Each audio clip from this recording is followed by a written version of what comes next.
Le cancer du pancréas est l'une des tumeurs malignes du système digestif, présentant le pronostic le plus sombre en raison de son diagnostic généralement tardif et de son agressivité biologique marquée. Dans la plupart des cas, il s'agit d'un adénocarcinome canalaire pancréatique qui prend naissance à partir de l'épithélium des canaux pancréatiques et se développe sur un fond de lésions précancéreuses telles que la néoplasie intraépithéliale pancréatique. La carcinogénèse pancréatique implique l'accumulation progressive d'altérations moléculaires, notamment des mutations du gène KRAS, l'inactivation de gènes suppresseurs de tumeurs comme TP53, CDKN2A et SMAD4, ainsi que des modifications du micro-environnement tumoral favorisant l'invasion et la dissémination précoce. Sur le plan histopathologique, l'adénocarcinome canalaire se caractérise par la formation de structures glandulaires atypiques enchâssées dans un stroma démoplacique abondant,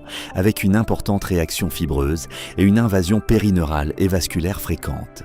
L'atypie nucléaire, la perte de polarité cellulaire et l'infiltration du parenchyme pancréatique adjacent constituant des éléments diagnostiques pertinents. Sur le plan immunohistochimique, l'expression de marqueurs épithéliaux tels que CK7 et CK19 ainsi que la perte de SMAD4 dans un sous-groupe de cas contribuent au diagnostic différentiel avec les autres néoplasies pancréatiques et les métastases. Par conséquent, l'intégration des données morphologiques, moléculaires et cliniques est essentielle pour une stratification pronostique précise et le choix des stratégies thérapeutiques dans une tumeur d'une grande complexité biologique.